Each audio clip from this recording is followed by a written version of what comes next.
Okay. Is this like situated okay? Yes, What does it look like? Is it dark? no, You can kind of see me, or you can't see me, or what? I can see it. Okay. So, can you hear me? You might want to come check the mic. I don't know. That's good. It's working? Yes. All right. So, what's the date today? January 16th, 2026. January 16th of 2026. It's after surgery for me, which has been pretty freaking rough. I can't see very well. Even with glasses, I'm not being able to see anything on a computer in terms of I can't see. So I'm just touching base for the ones that actually care about me. I don't want you to think that I didn't make it, right? I made it, but in my opinion, it was Frankenstein surgery.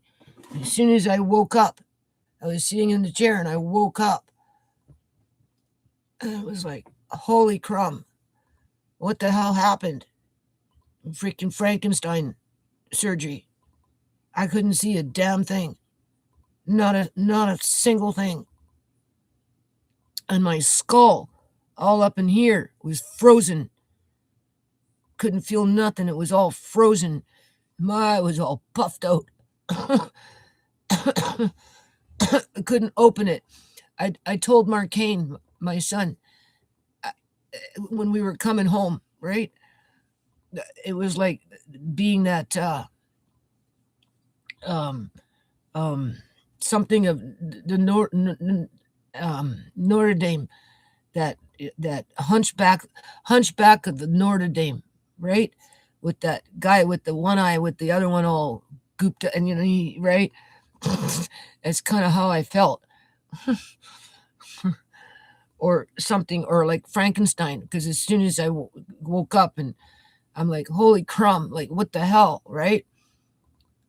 Uh, Frankenstein surgery. I don't know how else to explain it. Because my skull was all frozen and shit, right? My eye was just out of complete commission. And of course, because I don't see out of this one, it put me in the dark, right? I wasn't too happy about that. So, anyway, talking to myself, Andre? What? Am I talking to myself? No. What do you mean, no? Who posted? So it looks like somebody posted something. You're supposed to read to me. Who is that? Karma.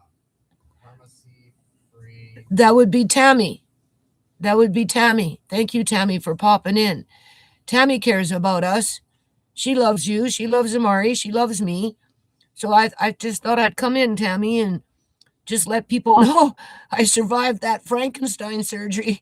But it's a 6 to 8 week recovery. It was actually quite major surgery, really. Don't strain your eyes reading. What's that? Tammy said, yes, live. Been thinking about you all. Yes, it's Tammy. Don't strain your eyes. Oh, well, I can't see. It's all blurry. Andre's reading. Andre's on his cell phone monitoring. So, yeah, I told Andre I need to just touch base with people like you, Bailey. Um, um, oh my God, Lucy, right? She said something else there, Andre. I'm glad. Yeah, yeah. Just so that you know that I did survive the surgery, but it's going to be quite a long haul, though. It takes 6 weeks to 8 weeks for the sutures inside the eye, right, to completely dissolve. And the doctor said when I seen him, I guess it was yesterday. Yeah, I seen him yesterday. He says it's like a snow globe in my eye right now, where you take a snow globe and you shake it and you get all these little particles floating around, blah, blah, blah, blah. He said, that's what's going on the inside of my eye right now because of the surgery, because I guess he had to, he did whatever he did, and then he pulled a membrane down off of my, I guess the membrane is what covers the eye. He pulled that down. That would be like taking my face and pulling it down, right? And then he put some little tube up in there, did whatever he did, sutured everything back together, and it's going to take about 6 to 8 weeks for the sutures to completely dissolve. And in the meantime, though, what's going on the inside of my eye is like a snow globe, where it makes everything more blurry, obviously, more fuzzy. I can't really bend down to any degree. Andre, just please, because if I do, I get this dark spot right in the front of my eye. I don't know. I don't know how to explain it. And it just encompasses my vision. So I have to be careful not to, bend down or anything like that. Anything like that. I guess what happens is all the blood or something all floods to the pupil, and then it just masks everything over, right? So he said it'd take up to 6 to 8 weeks for the snow globe to settle down. That's the first thing. And then for the sutures to dissolve, right?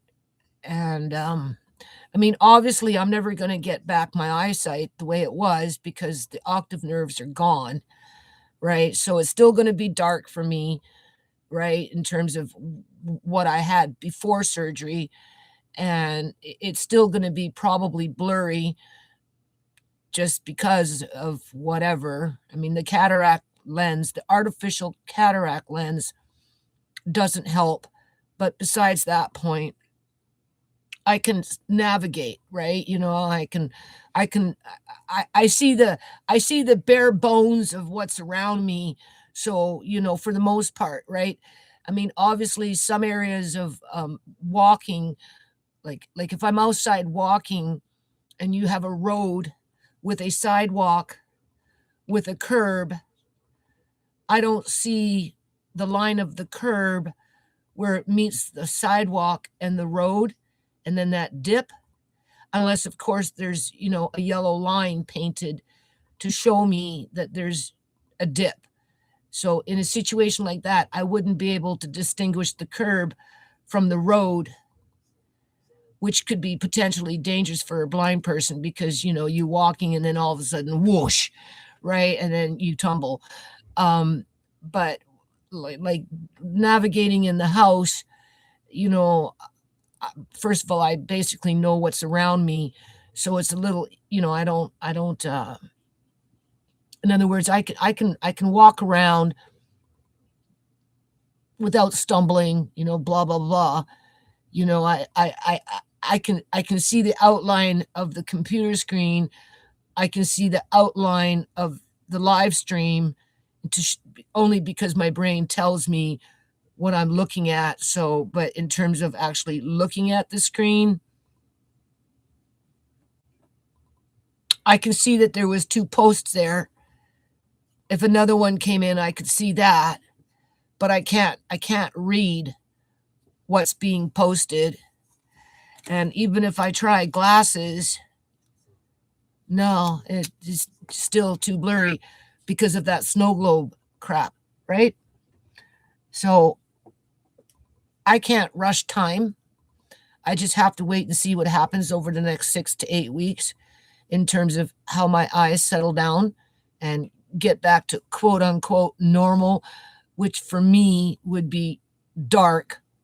And, considering what's been happening since October 1st with the blurriness, I would suspect things will go back to being quite blurry.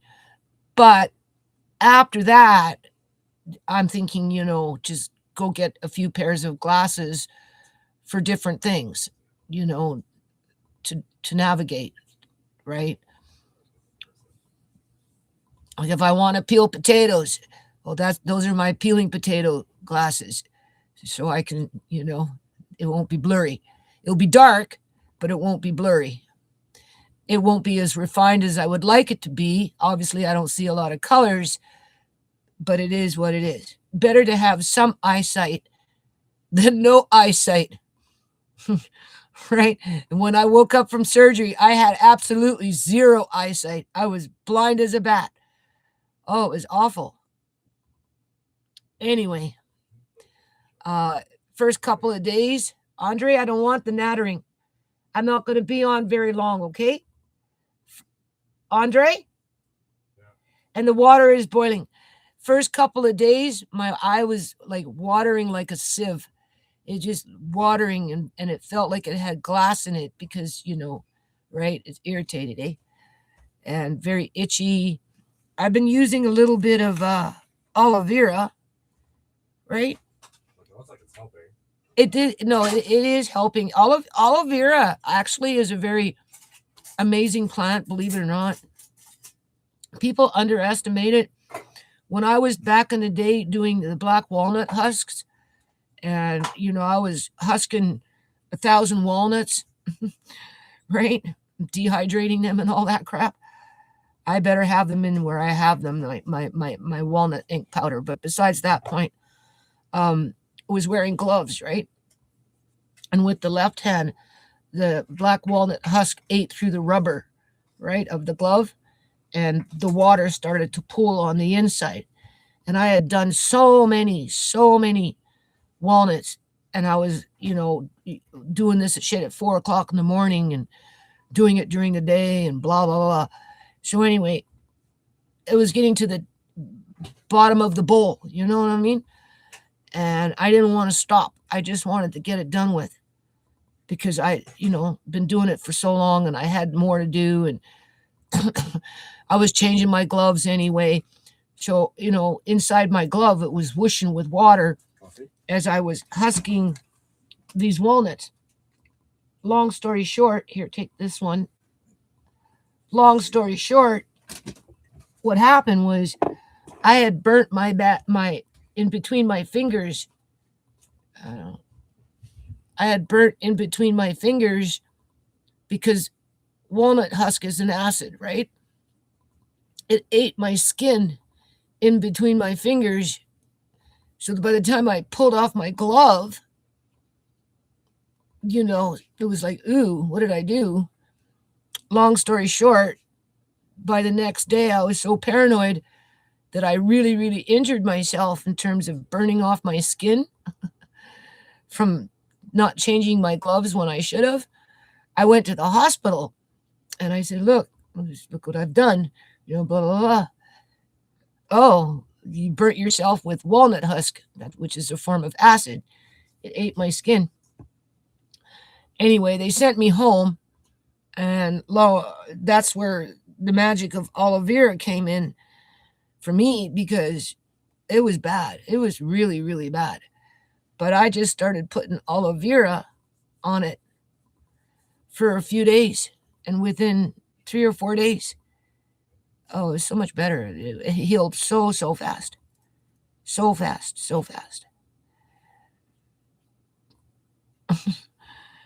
So I've been using a little bit of this on the outside of my eye. And what I found since using it, my eye has stopped leaking like a sieve, right? And I mean, I'm not going to say I can see better by doing this, because technically it should clear itself out over time anyway. I mean, obviously, if I had more octave nerves, I'd see better, but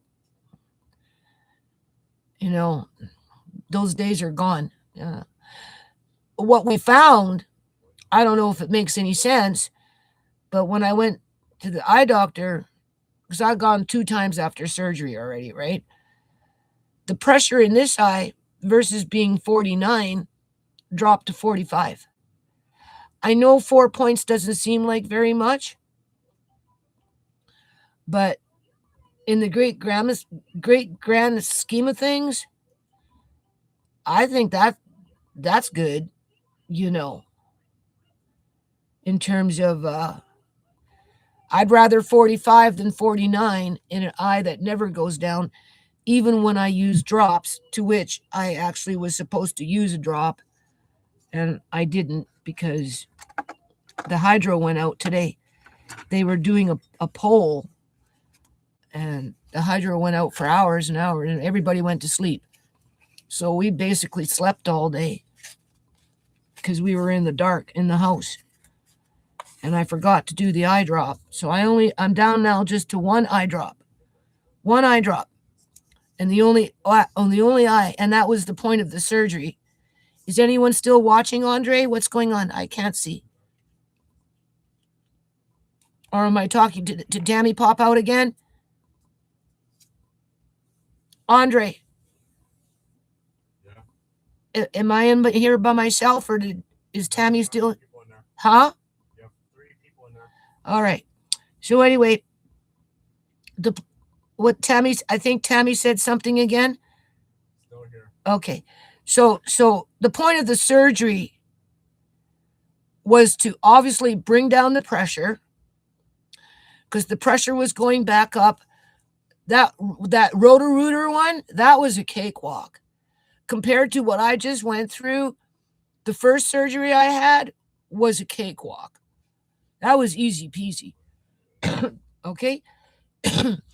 And it lasted for 2.5 years, right? Brought the pressure down to 15, 16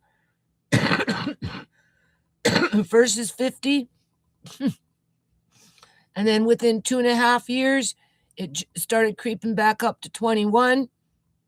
Doctor said to me, if we don't bring down the pressure from 21 down and back into the low teens, within 2 months you'll be blind in this eye, as blind as you are in this eye. So he wanted to do the surgery. And of course I procrastinated on it, right? And he had me on more drops. I'm going to put this one in here because I forgot to do this one today, right? So I'm down to the one drop now, just in the eye where the pressure never really ever goes down. Except for after this surgery, it went down to 45. Because every time they checked this eye over the last 3 years, it's always been 49 and above. He did laser surgery in it, didn't work. Drops really don't bring down the pressure, but I put it in there anyway. And but for whatever reason, doing this, what they just did with the tube, brought it down a little bit by 4 points. So in the back of my mind, I'm thinking, well, maybe when things settle down after a couple of months, by the grace of God, you never know. It's possible, right? I'll go get my eyes checked, get my pressures checked, and they'll tell me it's now at 39. Could you imagine, right? If the pressure dropped down at 39 because of what he did on this side with the tube. I don't know if that makes any sense, but you never know. Okay, so prior to the surgery, he gave me an extra drop, and since October, I've been feeling like crap, right? Eyes have been blurry as all hell. Dark, obviously, and now that I'm done with the surgery, I don't have to use any drop in this eye because the first time I went, after, like, you have the surgery and then you go the next day to make sure everything's okay, right? And my pressure was at, 12. So it went from 21 down to 12. Now keep in mind, my eye is like running like a sieve, right? Like a water fountain, and then stay home. And then the next day, which was yesterday, I went and seen him yesterday, and the pressure was down to between 7 and 9, right? So I guess I don't know how he did the surgery, but I don't even have to use antibiotics. So whether he put in a self-release antibiotic in the eye after the fact for like post-op surgery. He definitely put in a lot of antibiotics and all that crap with the surgery to the point where I don't even need to use eye drops for an antibiotic. And because my body tends to heal, pretty fast when it comes to cuts and those kind of things, I would suspect that this will probably be fine as well. And then, of course, if you use a little bit of the aloe vera on the outside and a little bit on the eyelash, just to, it does seem to be helping. So, the lifespan of this operation, they give it 5 to 7 years. The lifespan of that Roto-Rooter operation that I had was supposed to be 5 to 7 years, but for whatever reason, it only lasted 2.5 years for me. And now we've got this one. So, assuming that there's no complications over the next couple of months or so, I should get a couple of years out of it anyway, right? At best. Well, no, at worst. It would be nice if I could get 5 to 7 years out of it, but it's like my son said, Mom, you've been through a lot. Your life has been pretty rough over the last 20 years. I'm surprised you're even still kicking in terms of like being alive, considering all the bull crap that I've had to go through over the years, and how hard I've worked over the years for whatever reason, especially in the yard really was too much, but it's water under the bridge now, right? No going back on that one. When you go into a I don't know, the tunnel where you get kind of you have no choice but to keep going through it no matter how rough it gets. That's kind of like what the yard was like for me. Once I got into it, I couldn't turn back. I had to just keep going and going and going and going, not realizing, and Tammy would know this in terms of watching my videos, how it wiped me out. It sucked up my energy, working hard like that in a dirty, dusty, muddy, freaking gritty, sandy, whatever yard for years and years, day after day, for hours and hours and hours under the sun, not eating properly, bending over and, and coming, okay, that really does take a toll on your body. At the time when you're doing it, you're not even thinking about it. You're just, for me, it was, I couldn't lose the house. The only way I could stay in my opinion at that time was to submit to the extortion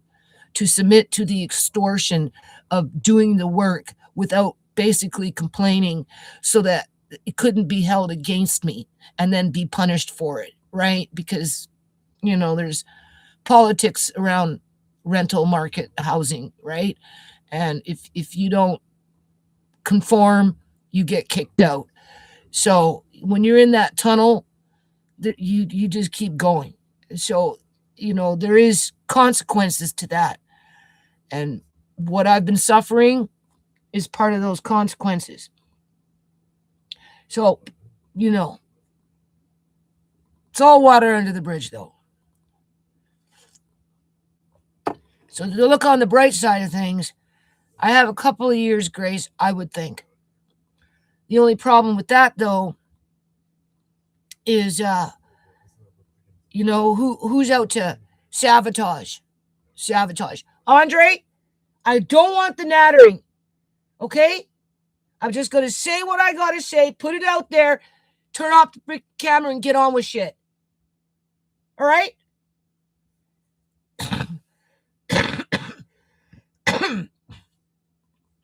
So, in regards to sabotaging, what I've discovered with being injured, I wouldn't necessarily say becoming elderly, although I'm sure that plays a role, right? But definitely when you start becoming injured and are facing a higher degree of disability. Blindness is a higher degree of a disability, right? You know, I don't want to say the true nature of people start to come out faster versus if you're functioning, you got all your senses in order in terms of you can see and you can react quickly to things that are, you can identify danger. You're more apt to be able to protect yourself because you can respond to danger as it approaches or whatever, right?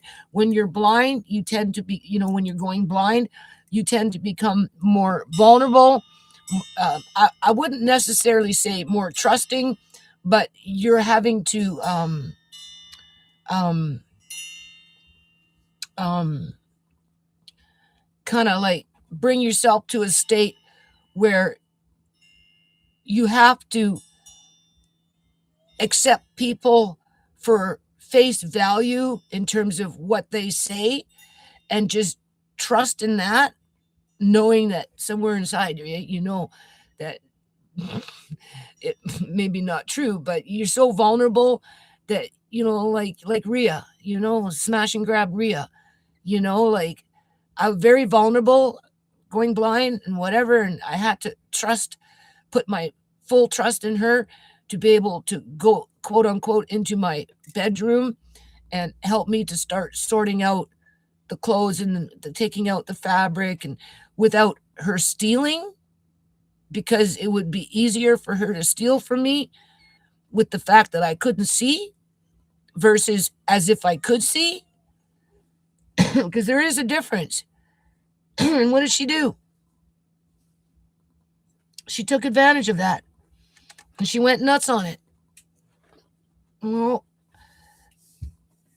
what I've been finding is it's more common than you think. Like my landlady, for example. Now that I'm useless in her mind, can't go out in the yard and put 10, 12 hours a day in for days and days and days and days and days and days and days and days and days so that she can have a garden to say, look how nice my property is. You can grow gardens. Do you want to buy a house? Sure, there's garden beds.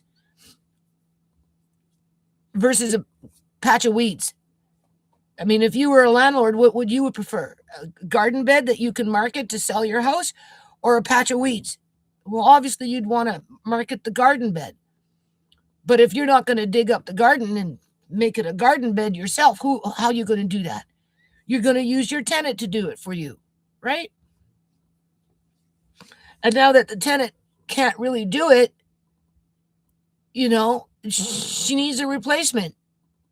Not to mention wants more money for rent. Okay. So that puts me in a bad spot, right? That's what I'm trying to say. And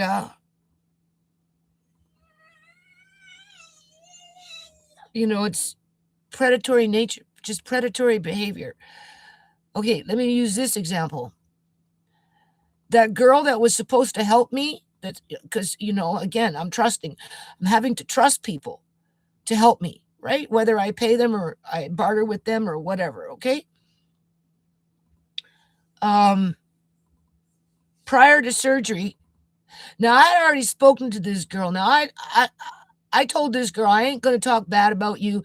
I ain't calling out no freaking names.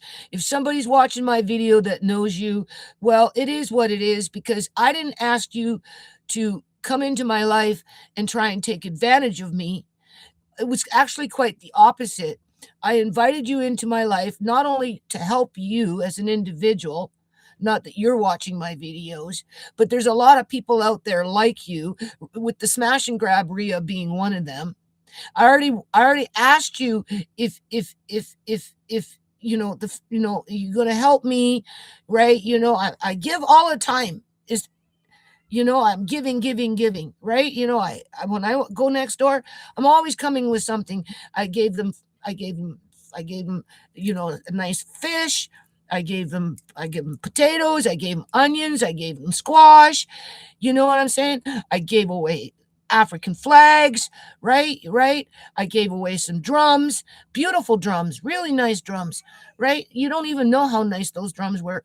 You know what I mean? I give my love, right? I go and I crack jokes and I try and motivate people. I try and inspire them to just whatever, right? I give my smokes away. Like fuck, you don't even know. So okay. So but I'm vulnerable, right? Because I'm sitting in a house paying over $3,000 a month between the basic hydros and gas and whatever and the rent, right? You know what I'm saying?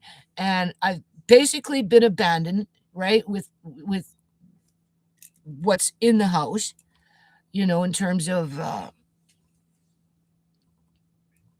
just abandoned. you know so and I'm only capable of doing so much physically myself these days, whether before surgery or even after surgery, right? And so I'm still looking for help. Okay, we cut Rhea. I know I'm bouncing with this, right? We cut Rhea. We cut her loose. Okay, we cut somebody that I knew for 9 years, that I, looked after her kids for her and blah, blah, gave her a whole bunch of shit and, blah, and was there at her basically beck and call. And she turned around, she stabbed me in the back, robbed me of $8,000 worth of shit, and left me in a damn hole. Okay, so I cut that loose, right? Now, I can only ask my kids to help me out with so much, blah, blah, blah, blah.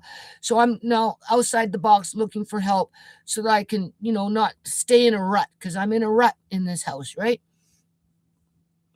Um, the only quick solve is to bring in my landlord's bins and have my son be used as a mule to throw everything out into the bin. And then after that, the problem is solved, I suppose, when it comes to walking out the door, so that my landlord can capitalize off of the fucking next tenants that move in, because that's basically what the common denominator in all of that is, outside of you will own nothing and you will be happy. So I'm still faced with that problem, right? In terms of, I should be able to live in this house with a level of peace in my mind where I can, first of all, live in Canada with a little bit of peace and liberty and maybe have a little bit of prosperity.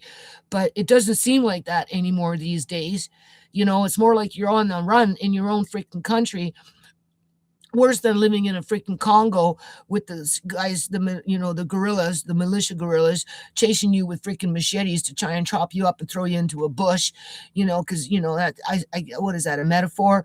You're right, or a metaphor or analogy is one of those things, like it kind of feels that way when you're being put on the run and you're not allowed to have anything, own anything, but yet be that mule, be that slave, be whatever, and be that whatever the hell it is. I don't know, people. All I know is I put my guard down and I open myself up and ask for a little bit of freaking help, right? You know what I mean? I've got a room coming available, perhaps to rent, because honestly, I don't appreciate paying all the rent, all the hydro, all the gas for nothing outside of to keep my landlord happy. And even then, she's not happy with it because it's not enough money. So that puts me at risk to be targeted even more, right?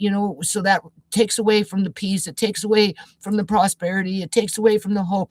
It just reinforces all that negative bullshit crap that I've been dealing with for way, way, way too long.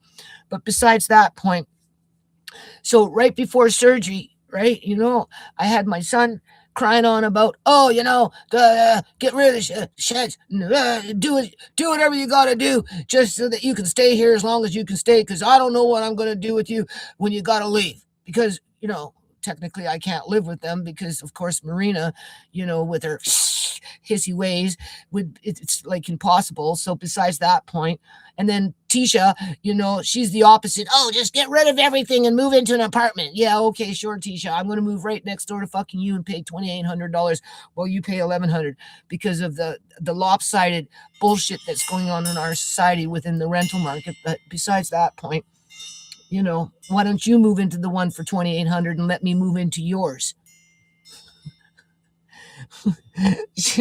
so uh,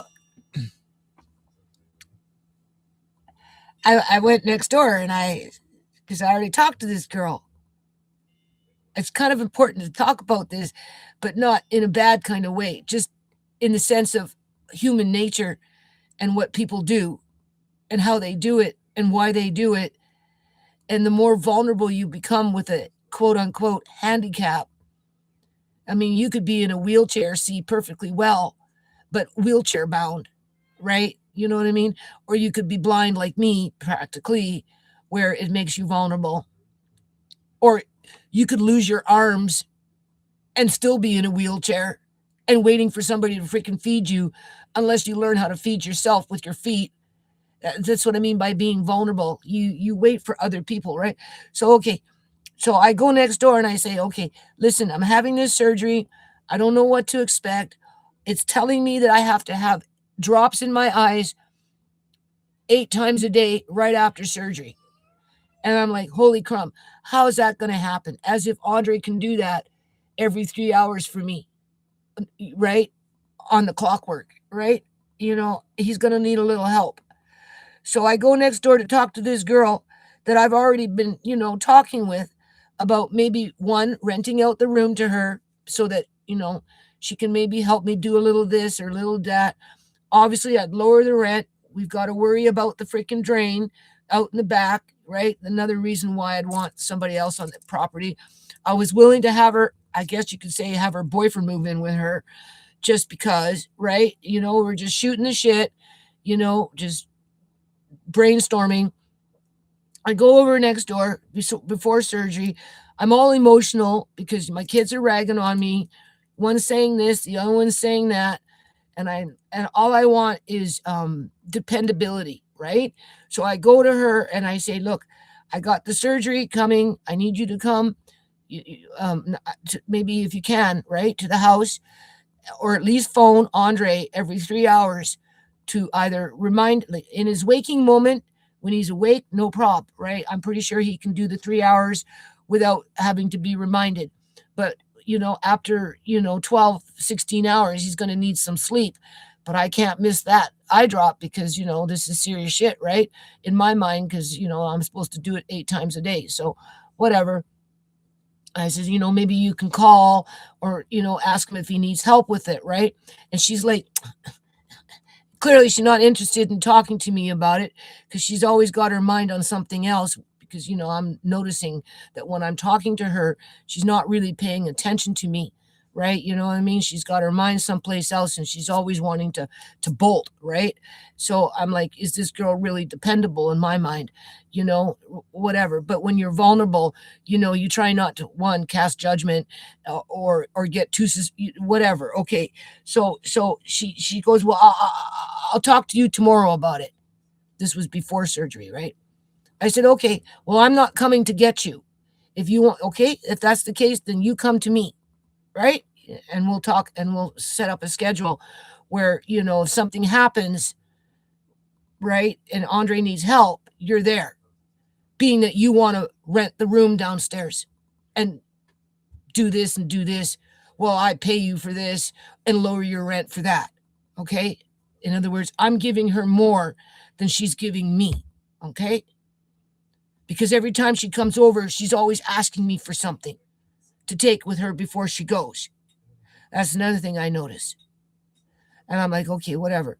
So you come to my house and we'll see how serious you are.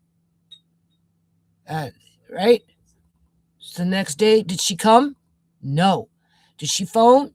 No. Nothing. Nada. As silent as the lambs. All right. So I go to surgery the following day. In other words, I cut my losses. Actions speak volumes. Actions speak louder than words. I always tell this to Andre. So with her not coming, that told me what I already kind of started to sense and knew. All right. Because you have to remember, I'm trying to build in program development a little bit with the foundation, right? Okay. I'm just saying, right? But there's more takers in the world than there are givers. And the more vulnerable you become, it's almost like that's when you really start to really see who the takers are. They come out in droves and they're brazen about it and they're bold about it and they justify it. I don't know if it's a primal thing, survival of the fittest, or where it comes from. It must be more primal because it's definitely there. All right. So I'm in the hospital. I'm having surgery. All right. I get home. Now this is all in a space of 6 hours, 7 hours, whatever it is. By the time I leave, what time did I get home from the hospital? Do you remember? 6, 5, maybe 8. It was daylight. Yeah, like around 6 or 5 then. Yeah. And we left at what? So, okay, so within 7, 8 hours of being gone. From the time I left in the morning until I got back in the afternoon. No, you left at 8. Okay. 8:38. Yeah, but we got back before dark. Okay, so by the time I left, got home. Now remember, this girl didn't come on Sunday. I had surgery on Monday. So tell me, why is she coming to my house when I'm not home? You know what she did? She phones up Andre, asks if I had my surgery. Did she ask if I had my surgery first or if I was home? Andre. Yeah. Did she ask if I was home or if I had my surgery? If you were home. Yeah, she asked if I was home. Well, I don't know. Where were you on Sunday? Right? Clearly you weren't interested in helping me, because if you were, you would have showed up and we would have set a schedule. But she knew I was going to be on Monday because I told her I was going out on Monday for surgery. So she calls up Andre. Oh, is your Nana home or is she at surgery? Oh, she's at surgery. Oh. So she hangs up the phone. Then she calls back 5 minutes or so later. Oh, I want to come by and use the washing machine downstairs. I want to do my laundry. Where did that shit come from? Andre says, no, you can't. It's broken. Well, then I'd like to come upstairs and use the laundry. He goes, no, you can't. I'm not allowed to let people in the house. And you know what she says? Why? Don't worry about it. I won't hurt you. Literally. What do you mean you won't hurt my grandson? Where the fuck were you on Sunday? You were supposed to help me to make sure that, he wasn't getting stuck trying to do this shit on his own because, whatever. Like, fuck, man. You wait until I leave my house in the most vulnerable situation I could possibly be in my whole life. People, I gave birth 5 times, natural birth, right? Okay, right? What this was nothing compared to giving birth is a cakewalk, good or bad. I'm gonna have 5 multiple births, right? And they're all different. This was a nightmare. You know what I'm saying? And you're sneaking around, bothering my grandson, trying to get yourself worm your way into my house. I want to do laundry downstairs. Well, you can't. The washing machine's broken. Well, that's okay. Let me come upstairs and do laundry upstairs. Well, you can't. I'm not allowed anybody in the house. Oh, why? Well, don't worry about it. I won't hurt you. What was the third phone call about? There's a Mario here. Okay. So the first one is. Are you Yeah. surgery yet, or is she home? Yeah. First one is she wants to know if I had the surgery and if I'm home yet. The second one is, and this is all in like 5-10 minutes space back, right? I want to come do laundry. You can't. It's broken. Well, I'll come upstairs and do laundry. You can't. I'm not allowed anybody in the house. Why? Don't worry about it. I won't hurt you. Then she phones back. I won't do anything to you. That's what she said. I won't do anything to you. Andre says it doesn't matter. You're not allowed in the house. My nana said so. Nobody is allowed in the house when she's not here. Okay. And then she calls back again, asking about if. Yeah, well, that's them. Then she phones back again 5-10 minutes later, again, and says something about what? Amari? Is Amari here? Do you need help with him? Oh, so now now she's using Amari as an excuse. Is Amari at the house? Do you need help with him? As if I'd leave Andre all day alone with Amari. Yeah, sure. Okay. But she just looking for an excuse. He goes, no, don't worry about it. He hangs up the phone. Then she calls back again. Oh, can I have some potatoes and onions so I can cook some food for your nana? Andre said, sure. And you know what he does? It's funny, really, when you think about it. He takes, what is that called? He takes, my potatoes are old and they're growing roots, right? So he takes one potato, he picks off the root because he's not sure whether she knows you can poison yourself if you eat potato roots, right? So he picks off the roots. I guess he picks a small little onion. He puts the potato and the one onion in a bowl. He puts it on the porch, like opens the door and puts it outside and leaves it there and closes and locks the door. And then he goes to the window and he literally sees her cross the street and grabs the potato and the onion and goes back. Okay. I get home. He tells me this shit after, I rest for a while and stuff. And then the next day, she calls. I get on the phone and, I just went into, I don't know, I just told her, don't you come to my house. I said, I don't know what kind of freaking game you're playing. Seriously. But whatever it is, I'm not interested in it. And don't come to my house. That's it. I'm done. Okay? And all I can think about is, honestly,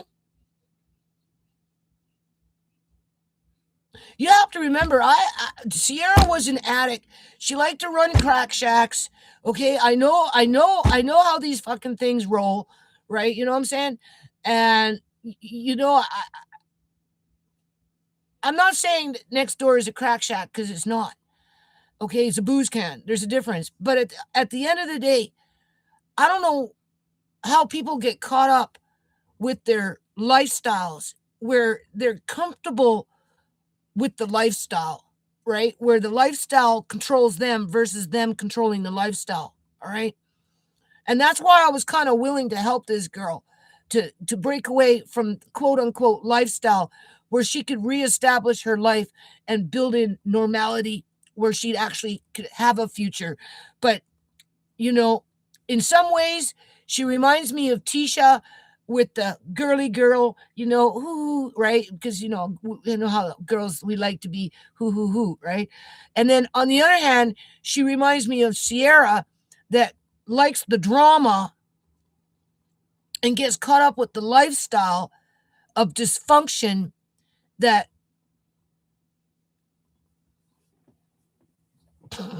puts them at risk to an early death or exploitation.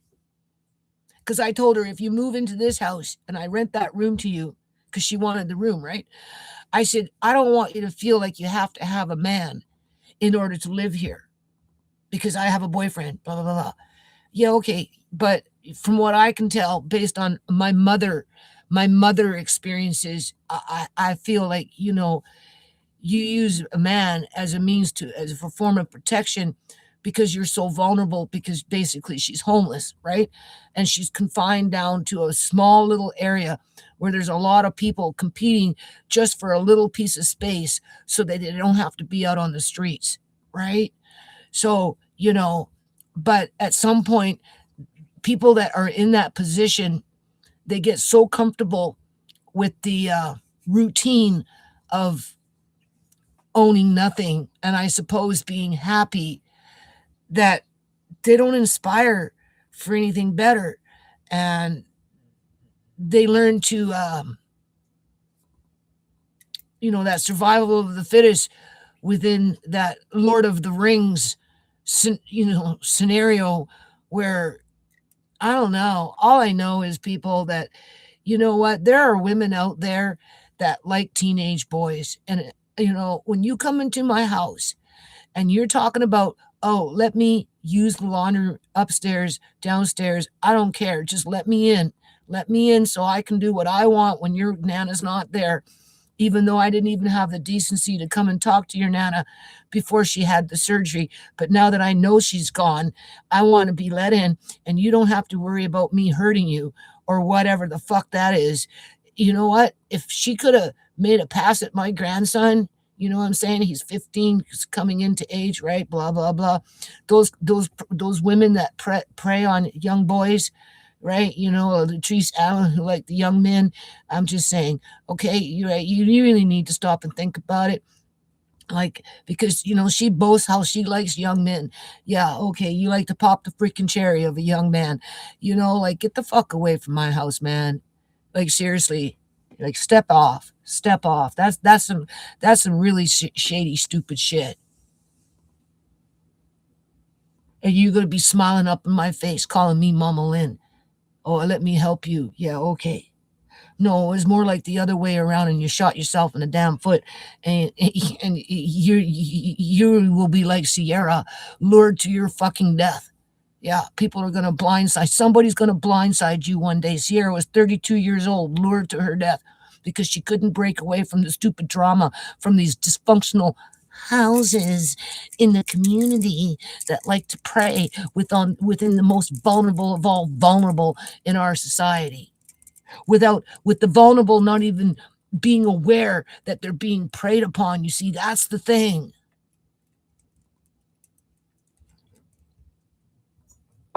But I have to put my grandkids first before I put those people first.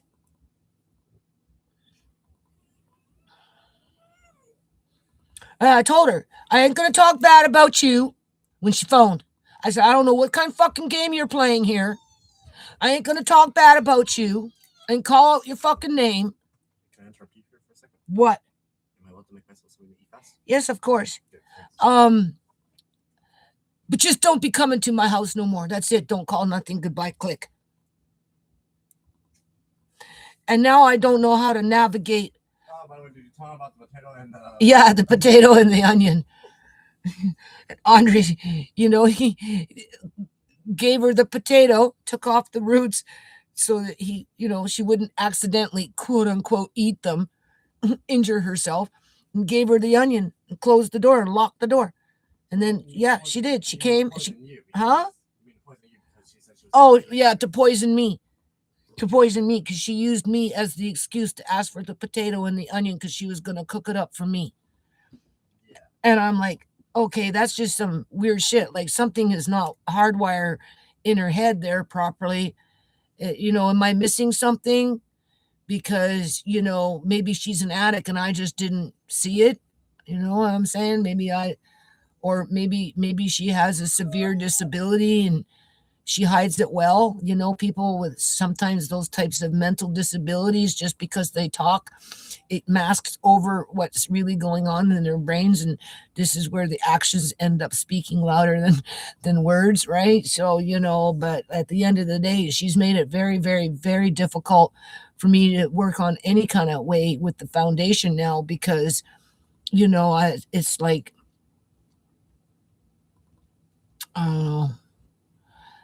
I don't know. What it does is it reminds me that people get comfortable with the dysfunction and they accept it. And then with the handlers within that group, wherever that group stems from, it could be a crack shack, could be in a booze can. It could be in a church, churches. It could be in a temple, right? Whatever holds people to that dysfunction, wherever that dysfunction comes from and manifests. Oh. So what it's done is it's kind of left me in a spot where, Can't trust no one.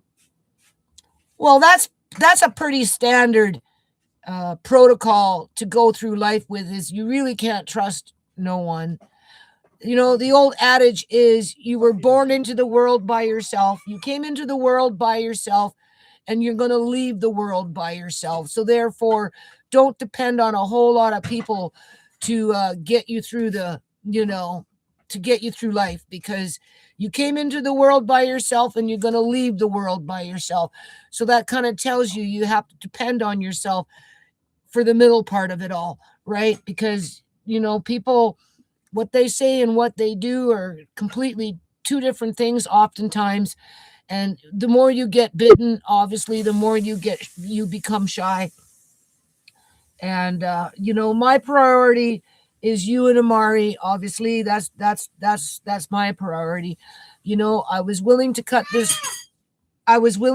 this girl some slack. I was looking at her as if she could be my daughter. You know what I mean? And I couldn't save Sierra, obviously, because Sierra didn't want to be saved. And if she did want to be saved, the handlers had their hands on her so deep and so strong that I couldn't pull her away for any length of time and keep her away, right? You know what I mean? And this girl clearly likes what she does. And, if she's got predatory behavior, God forbid, like, not anybody I want around my house. When you start telling my grandson that, he doesn't need to be afraid of you.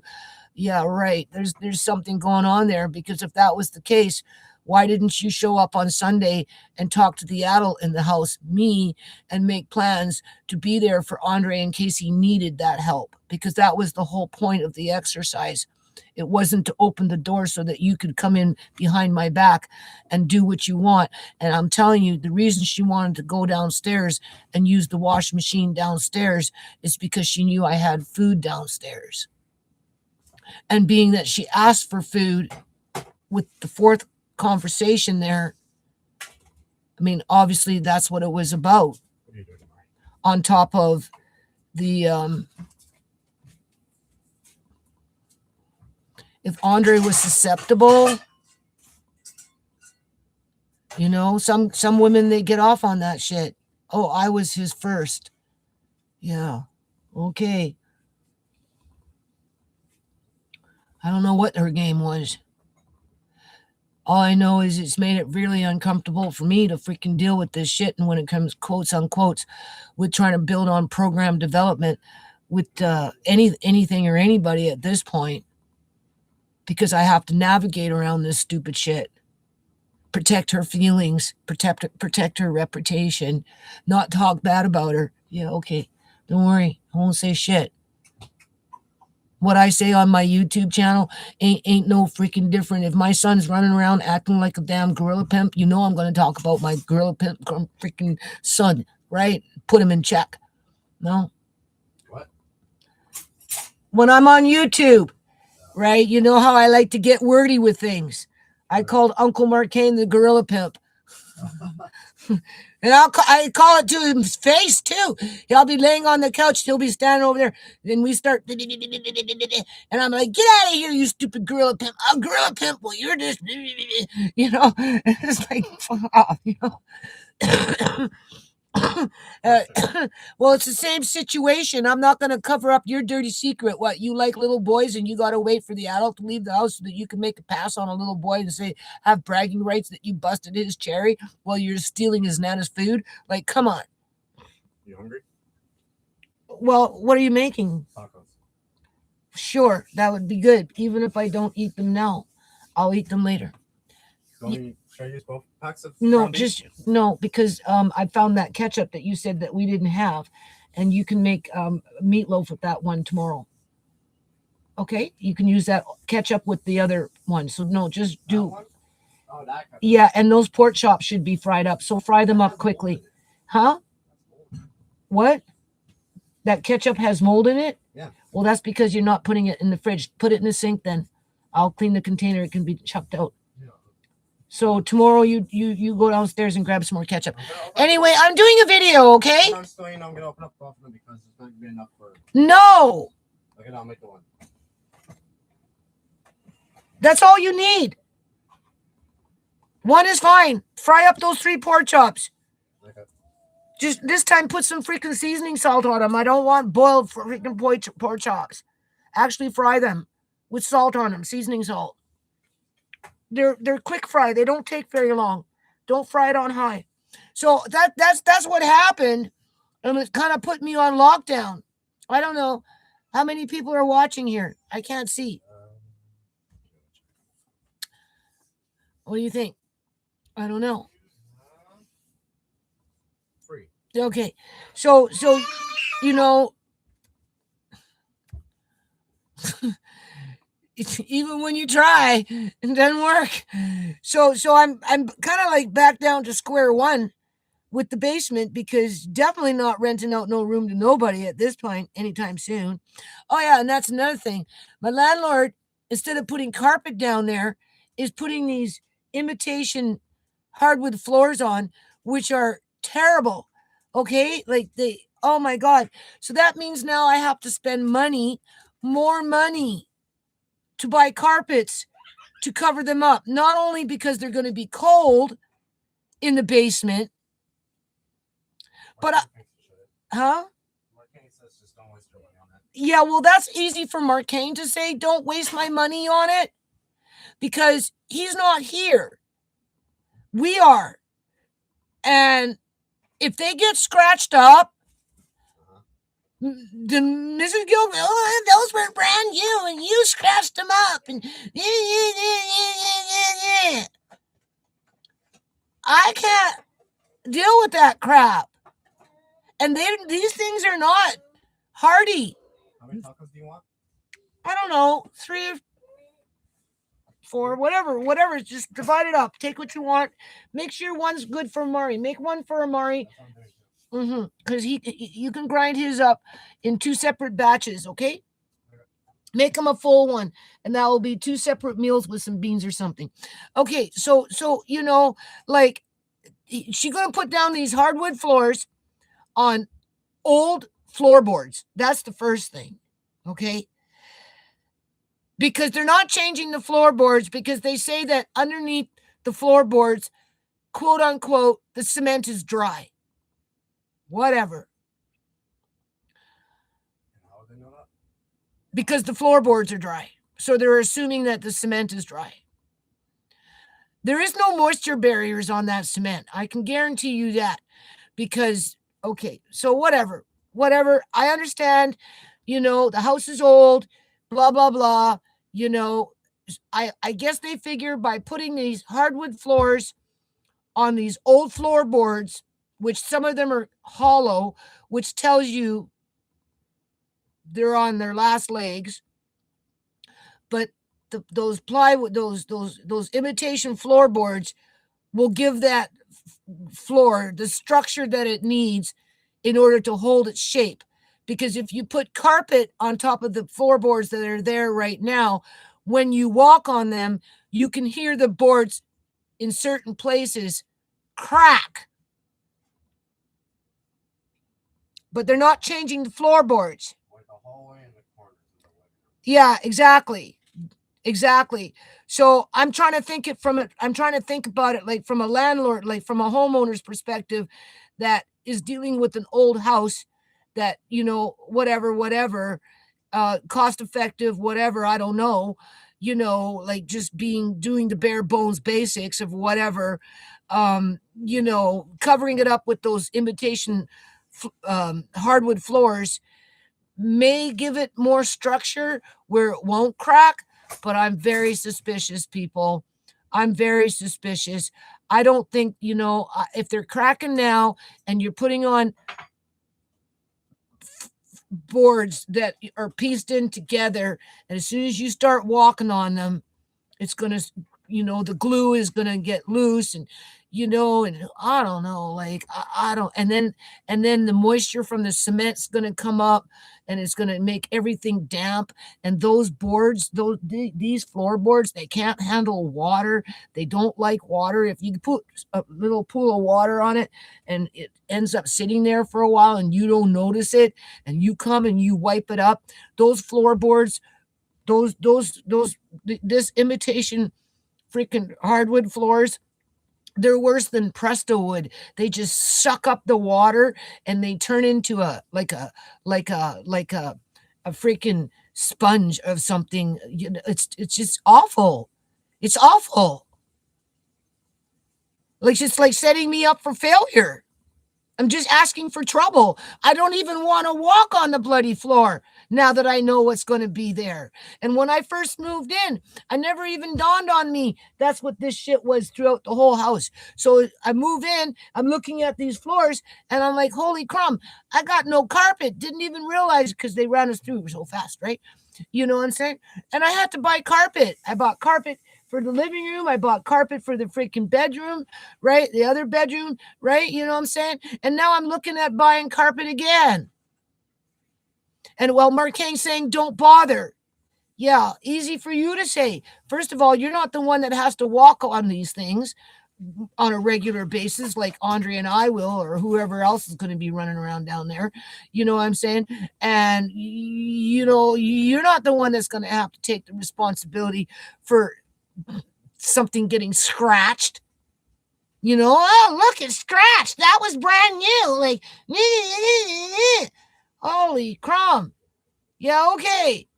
So I'm looking at freaking $500, $600, $700, $800 of fucking carpet. Because you have to buy that underlay shit so the carpet doesn't shimmy. I'm going to look on Facebook. I don't know if I want used carpet.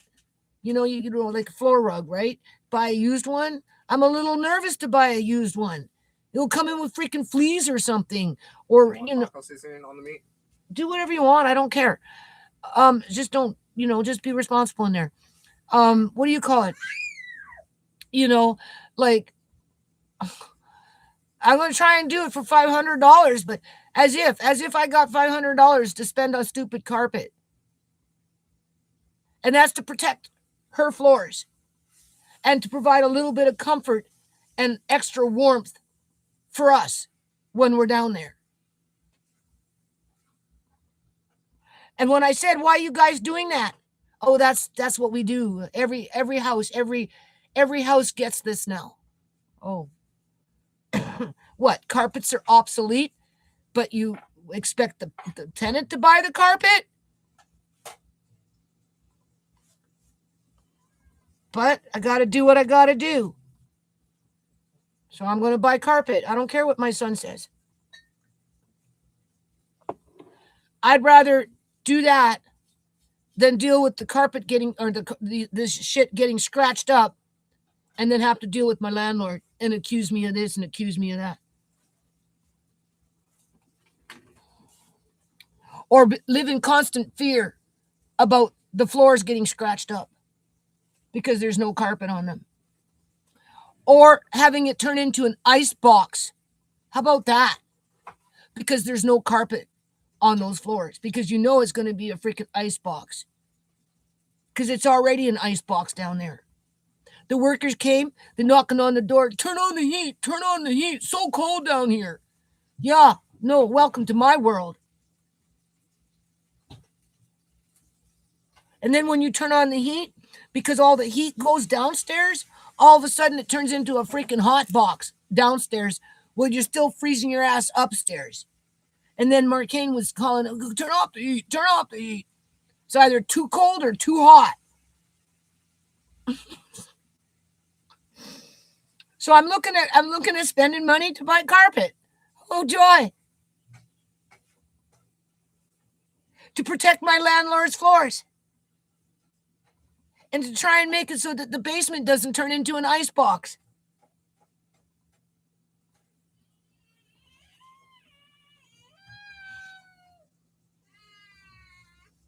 As I'm scared to rent out a room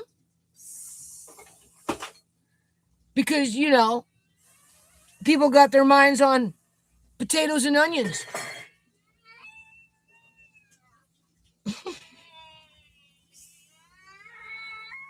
So I'm like, all right, Judy, forget about renting out the room. Do this, do that, do whatever, just still set up the sewing area.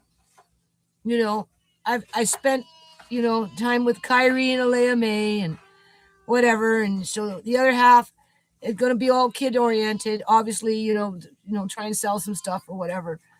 And, I'm really going to just set it up. I told Alea May, Nana, when Nana gets the basement back, then she's going to bring down your playhouse. Do you want the playhouse, Alea May?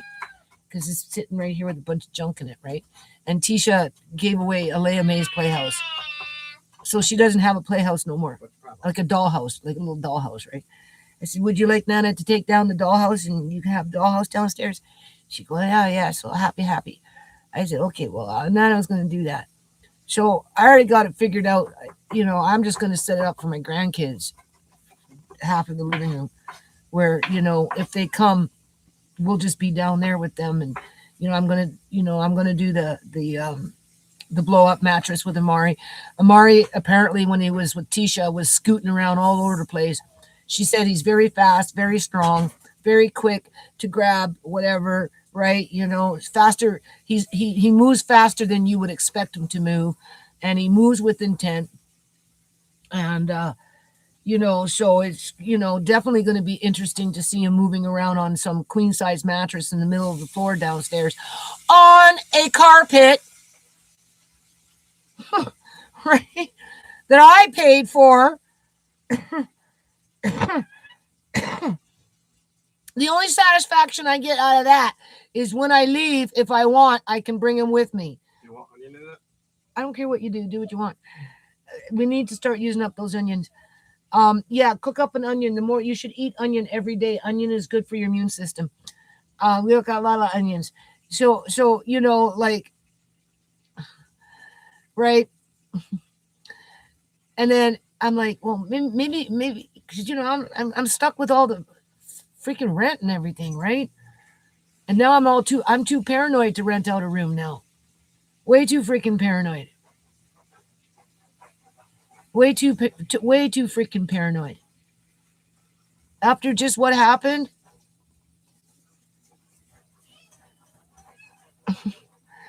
So I'm like, okay, just don't lose sight of things. I'm getting near the end of the video here. Don't lose sight of things. Keep working on the foundation. It's not hurting anybody to try and work on it. Right? You just have to approach it in a different kind of way. Don't broad sweep people all into one big basket of whatever based on the actions of one or two other people, right?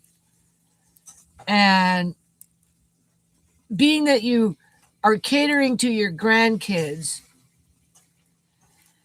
and you've got homeschool items to sell or whatever, maybe an option might be to start a little part-time daycare situation in order to supplement the rent without relying on a tenant to do that.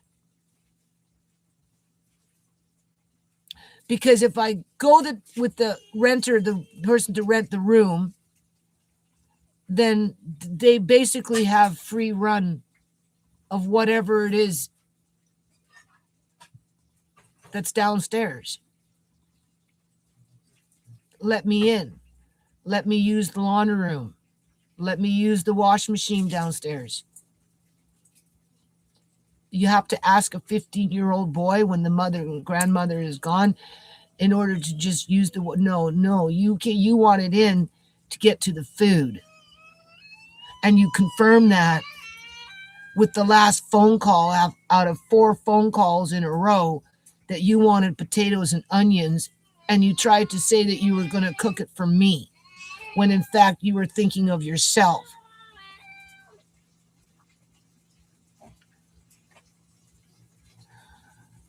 If I do childcare on a part-time basis, treat it like a business, literally. Being that I have a foundation, it could be based on program development for the parents in the community that just need a little time for themselves. I already have a name for it, right? In terms of if I go this route, I already got a name for it. You know, if they want to go shopping for 2 hours and they have an appointment, or maybe they want to go for a movie with their husband or wife or whatever, right? You know what I'm saying? Or maybe they want to go to the gym and they can't bring the kids or the child or something, you know, and they just need a 1 or 2 or 3 hour temporary childcare services where it's affordable. You know, I don't know if that's $10 an hour, $15 an hour. Ideally, $5 an hour would be perfect, but economically, it wouldn't make any sense for me to open up that basement for any length of time at $5 an hour. Because as soon as you start introducing kids into the house, you don't have to worry about them stealing, but they might come in with freaking head lice. Oh, joy. That's all I need. Head lice. They're coming in with snotty, runny noses. You know, snot everywhere now. Right? Or maybe one of them, I said to Andre, you know, God forbid if we do this, you know, and you know, you got a 4-year-old that pees their pants. Oh my God. You know, you know, and they don't tell you that they pee, right? They just sit there and you go to say, come on, let's go to the bathroom. And you make them stand up and you find out that they sat there wherever they were sitting and they pissed. You need to go downstairs and get a tomato. Right back. Oh, well. Let me talk, don't worry. Okay.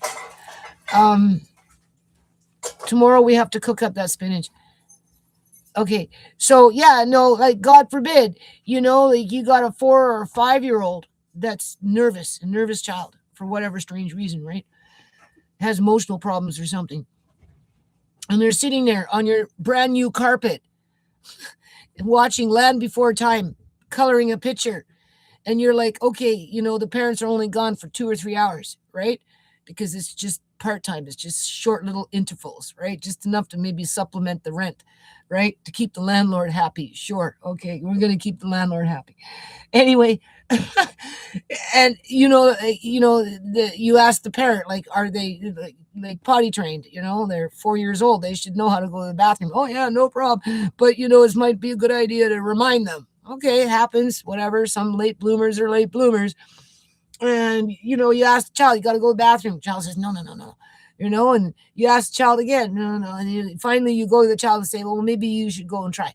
And you pick up, you know, you take the hand, you make the child stand up, and you're looking, you can feel the pants are wet, and the child pissed as they were sitting right there on the floor on your brand new carpet.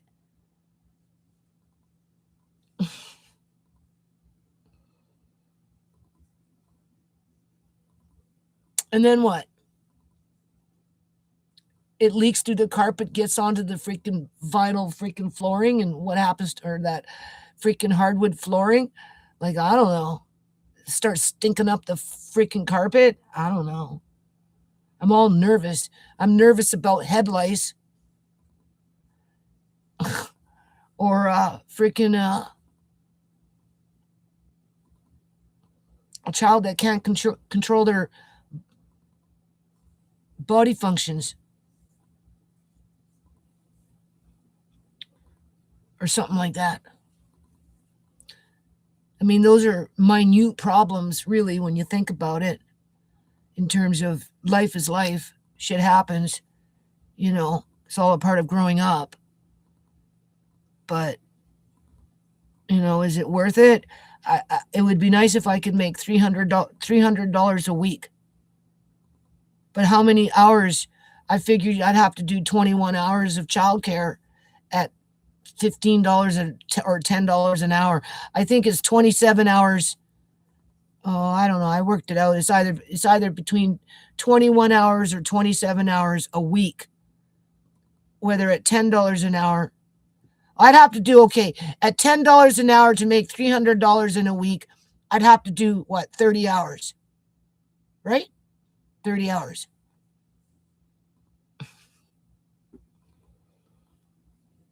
I don't know. I'm tired. At, $15 an hour. I don't know what it works out to be. 21 hours, 27 hours, something like that a week, just to make $1,200 a month to offset what happened with my son moving out,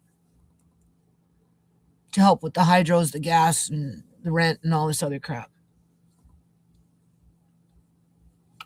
As I'm being extorted someplace else at a later date, somewhere else, to pay, and pay even more money. So I get tired of paying and I give up and I throw everything out in the garbage and I just go, I don't know where I'd go. A woman's shelter.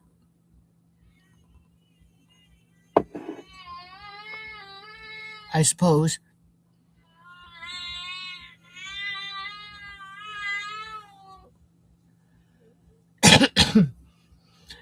I still want to keep the sewing area on the table, have people come in and do piecework.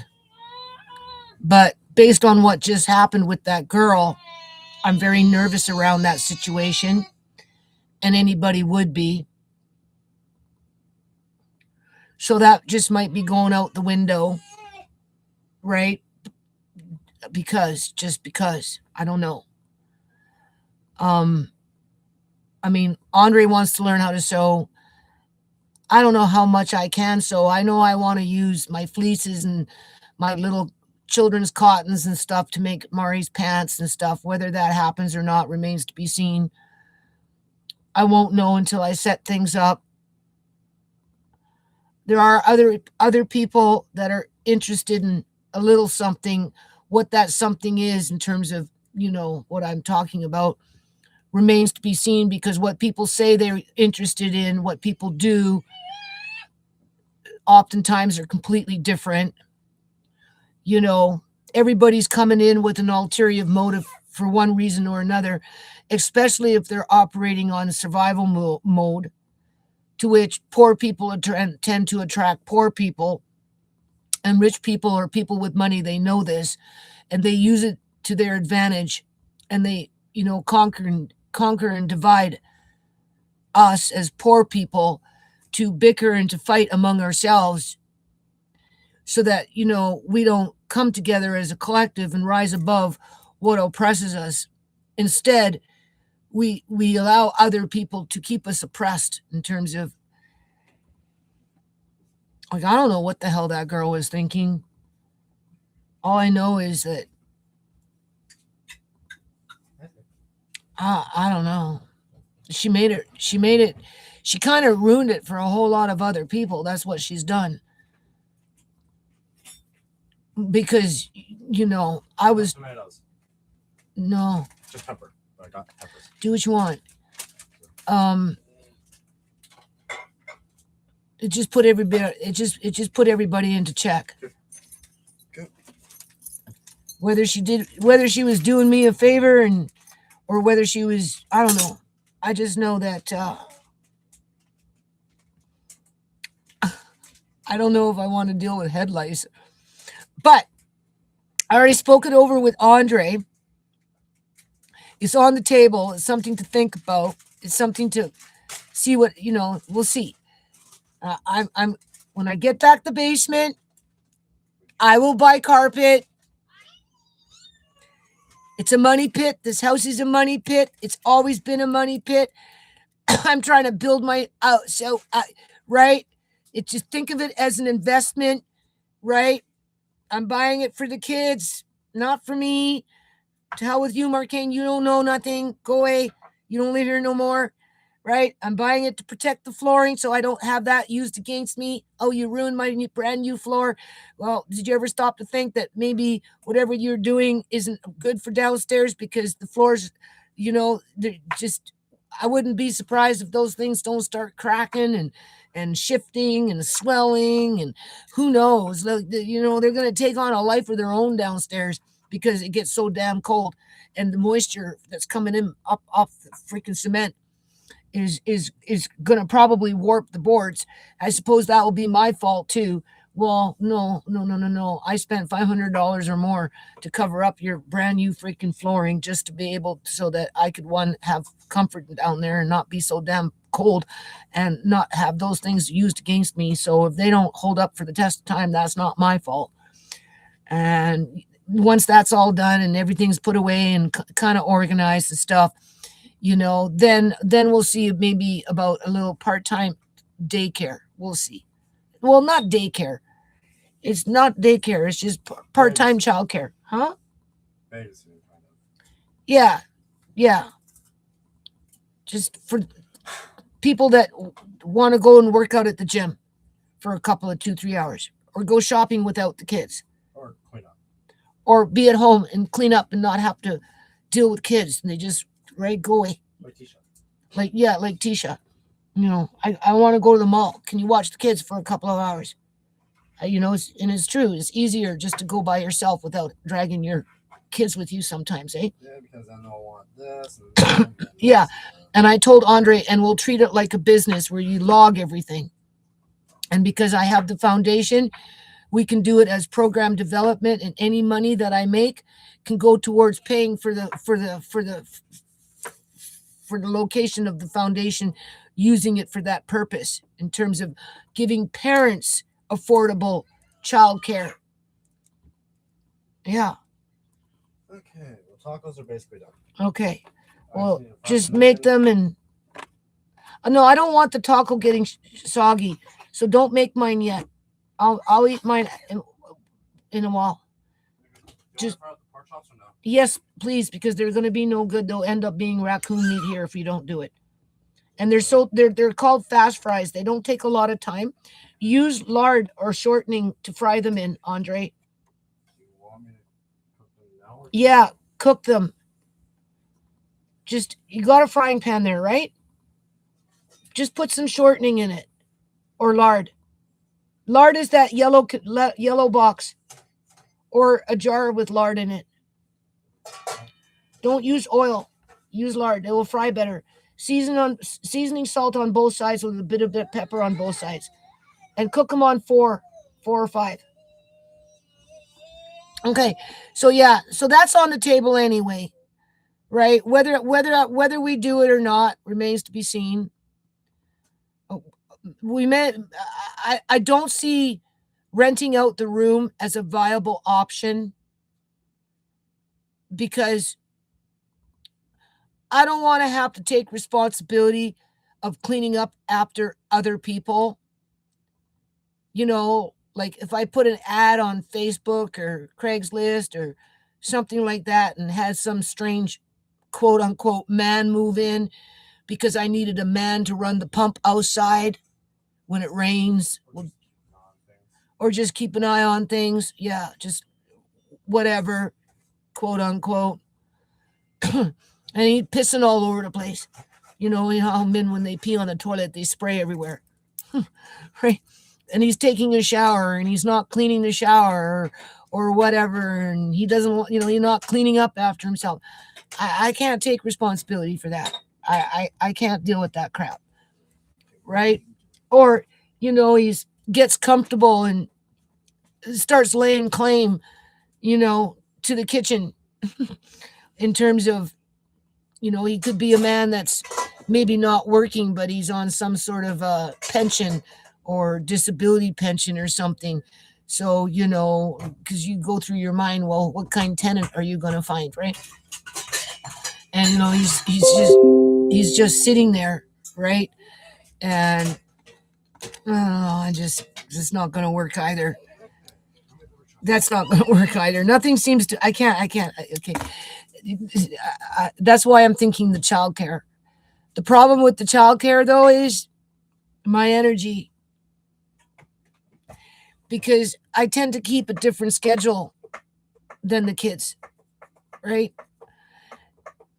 They throw me out. They throw my schedule out. You and Amari. You by the time I can finally get you guys to go to sleep, which is very late oftentimes, you know, like you know how it is. I lay down, I go to sleep, I get up, and I'm trying to get you guys to go to sleep, and I'm doing laundry, dishes, all this other shit while you guys are sleeping. And I work, and then you guys wake up, whatever, and then by that time, I burn out earlier than you do, and then I go to sleep, and you guys will either sleep, do your little cat naps. I don't know. We're just not on a proper schedule, that's for sure. That's one thing Tisha noticed. Amari doesn't sleep very much.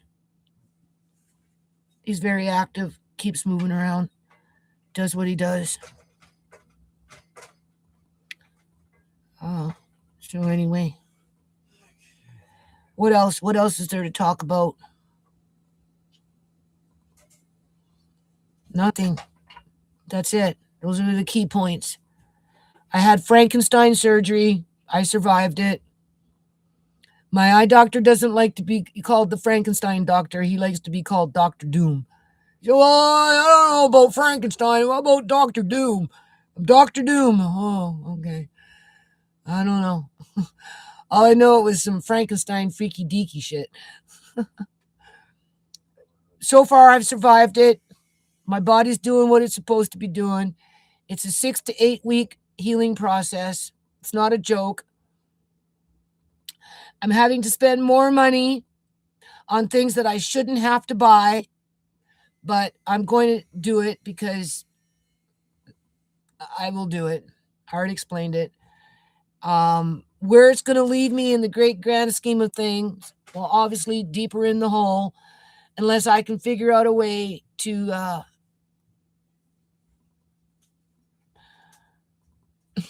don't know.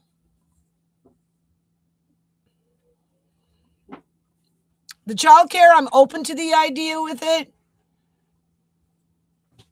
for the learning part of it, for Andre's sake, to learn how to keep books around it and treat it like a little business.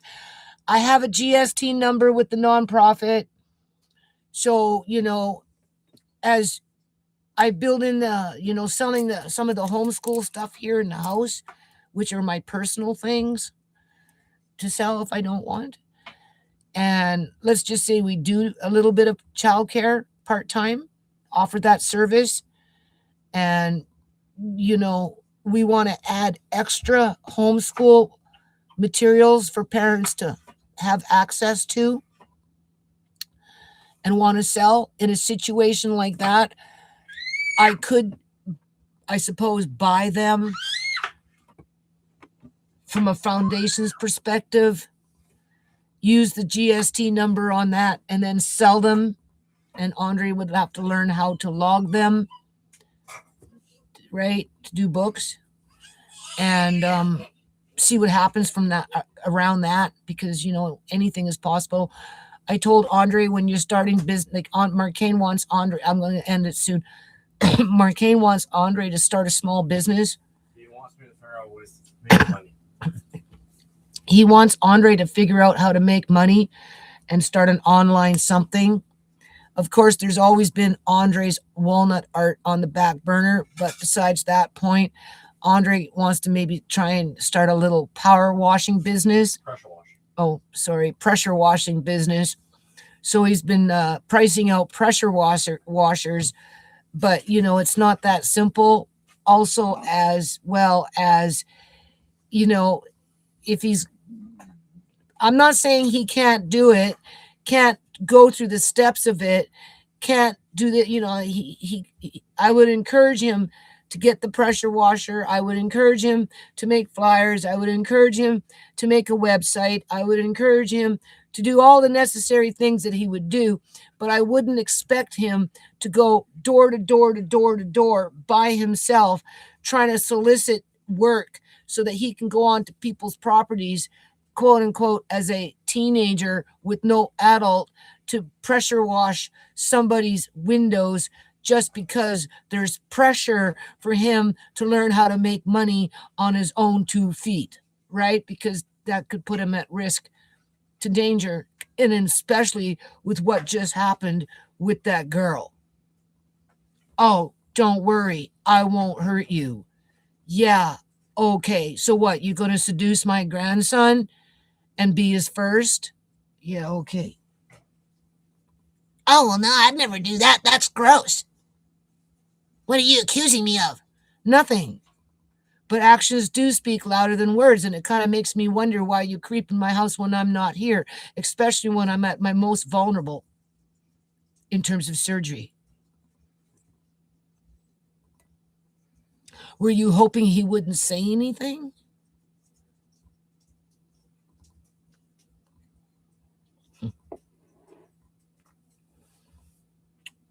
All right.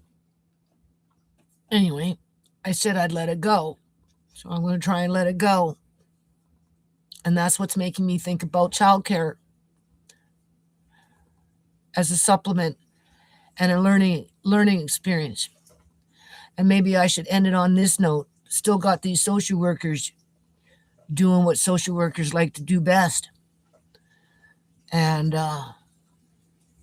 where we're at with that right now is, of course, the doctor, the pediatrician, recommended of Amari to go to school in terms of what are the recommendations, right, for Amari. So the social worker saying, well, the doctor said, but it's only a recommendation. I said, exactly. It is just a recommendation because when I was talking to certain individuals at the Child Development Center in regards to Mari and children like Amari, right?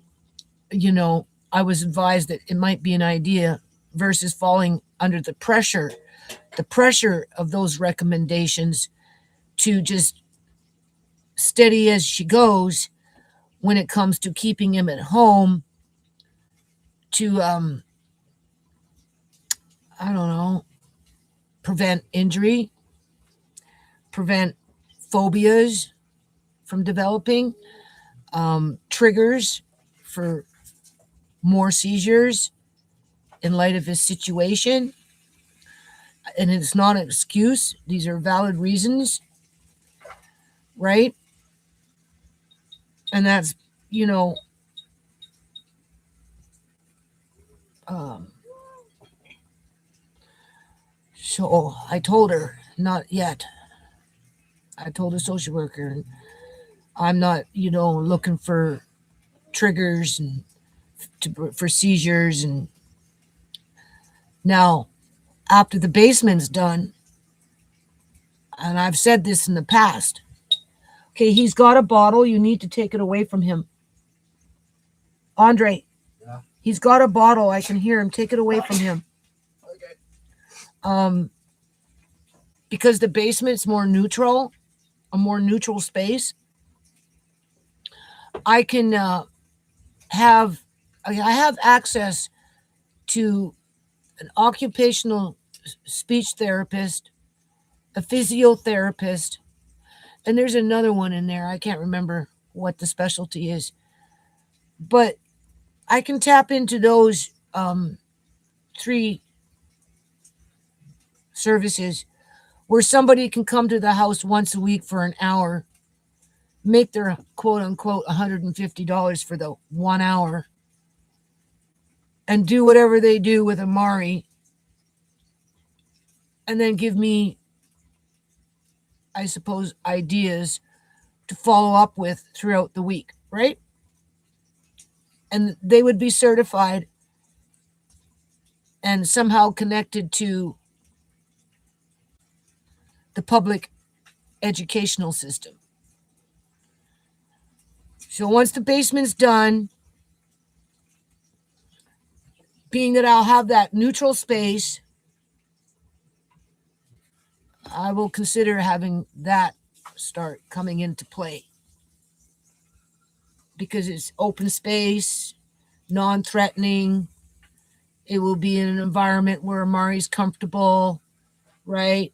It introduces him to I suppose, strangers, right? Um, at a in a more relaxed kind of setting, and then because he's so sociable, he's just a sociable little butterfly. You know, it might be easier at some point in the future, whether it's a year from now, 2 years from now, or whenever, to integrate him perhaps into the system. The social worker said full time. Again, are we going back into Andre, illegal apprehension, go to daycare full time, blah, blah, blah, blah? Like, what the fuck is going on? Because I asked her, I said, like, well, I don't understand this. Like, what are you guys trying to accomplish here? Like, you just make me think about Sierra. Oh, well, we're just trying to help you. We're just trying to give you services. I don't know what those services are yet outside of. Well, I asked her, Tara, why does she, when, like, how long do they plan on keeping this file open for? Right? Like, like, because, like, what are they trying to accomplish? Like, right? Like, ain't nobody doing anything bad here. I'm just trying to cope with the bullshit that I come into contact with whatever that bullshit is.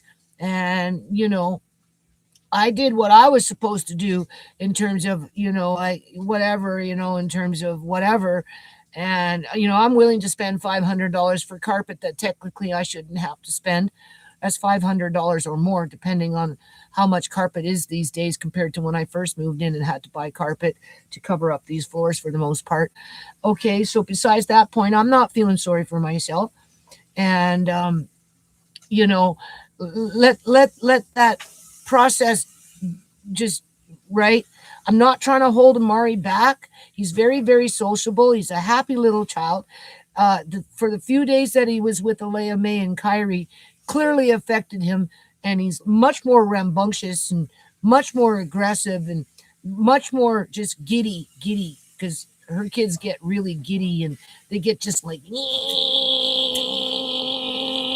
right, and Amari's he's not a, he's really wound up now, right? And I'm like, holy shit, calm down, child, right?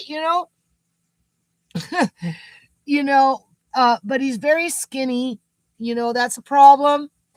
Um, he, when he was being picked up in the past from whatever was going on there when Shimei first died, was murdered, right? He picked up phobias, so that, you have to be very careful with that. There are certain things that can cause, trigger seizures. So you have to be careful of that. You can't have a whole bunch of people, strangers, whatever, picking him up, doing this, doing that, because, he's fragile. So if you end up doing something and he's coming home and he's crying and I don't know why, I can't figure it out because he got hurt at school and nobody knows what the hell happened at school. You know what I'm saying? Next thing you know, I got social workers at my door saying, oh, well, he's going to school, he's crying all the time. I'll say, yeah, why? Because he came back home crying, and now you're accusing me of making him cry with that whatever freaking happened at the school, and I'm trying to figure out why he's fucking crying. Like, do you know how it can come back in my face, man?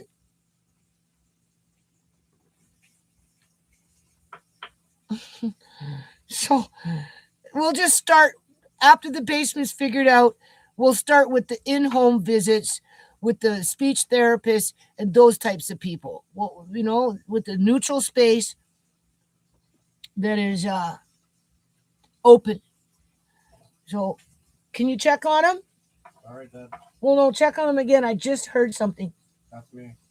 No, I just heard him. He's so fast, eh? He came home faster. He's good. Yeah. Tisha says, I put him down here. I turn away. I come back, and he's way over there trying to get into her shit. She was amazed at how fast he can move around.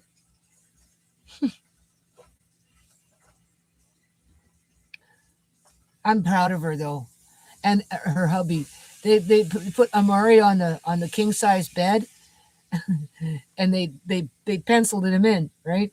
Alex was sleeping at the end of the bed to make it so that Amari couldn't fall off on that end. Tisha was sleeping on the end of that part of the bed so that Amari couldn't fall off on that end, right. And he was moving around in the middle and then snuggled up with Tisha as little Kyrie came in and jumped on in there, and they all sleeping on the bed. And I said, Alex didn't mind doing that, Tisha? That's her hubby, right? Her husband. He goes, no, he was fine. He was okay with that. So what? Alex was at the end of the bed making sure that Amari wasn't going to fall off as Amari was scooting around on that king size bed that they got. Yeah. So that's what I mean. It's complicated. It's just these fucking social workers. They have no clue. Because you gotta, she said, oh, I don't know, Nana, Mom, I don't know, like, you just, I said, did he wake up with this twitching crap? He goes, no, I don't think so. I said, well, if he started doing it, you would know it, right? So anyway, so that's how I figure I'll solve that problem with the, because I always said that if I had the available space where it was neutral, more open, I was willing to try it. And then because Amari is very, very, very happy-go-lucky, very sociable, is communicative, will tell you if he's not happy or not, right? If he's unhappy with you or he doesn't want to be touched by you, he grumbles, he'll swat or whatever. But the thing is, if he's in an environment, like a school environment where people aren't paying attention or whatever, or he gets injured and nobody picks up on it and I can't figure it out, and who knows, like, or he develops phobias, but I'm not going to worry about any of that right now. And then in regards to Andre, they keep pushing for him to connect with a quote unquote counselor, and like he doesn't want to do it because the card that they gave us with the services that they have provided in terms of access for kids his age, blah, blah, blah, blah, tend to be, in my opinion, kids with behavioral problems to one degree or another. Or if not, because they say, no, that's not true. Well, that's usually the types of kids that go to those places where if Andre was to go for whatever reason, one reason or another, depending on what it is, he's going to come into contact with kids that might not necessarily be good role model for him and might end up becoming a bigger distraction and a problem than whatever it is that they think that they're trying to help with in terms of giving him more opportunities to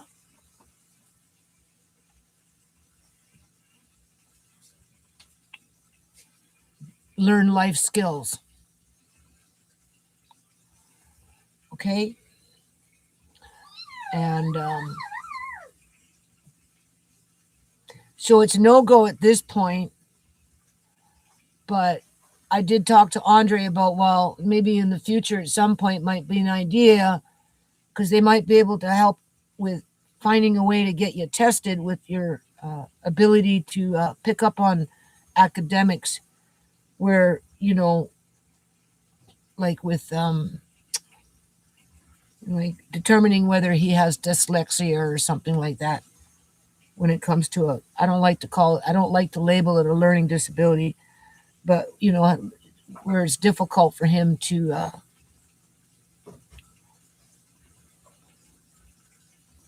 just whatever. I don't know. I just said to her, he's not a bad kid. Like, why do you keep pushing this? Right?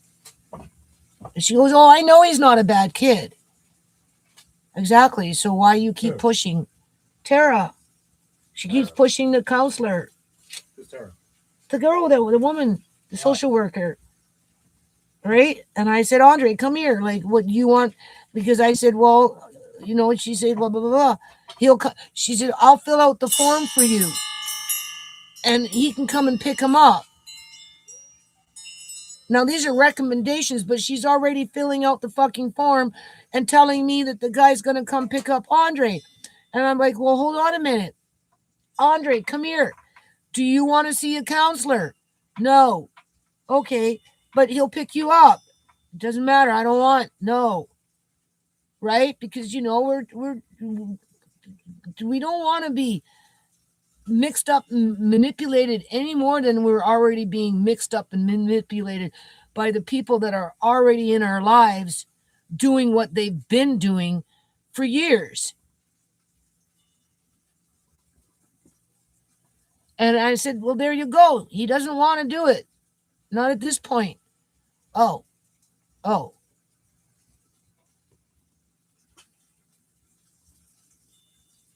He doesn't want to get into a car with a complete fucking stranger.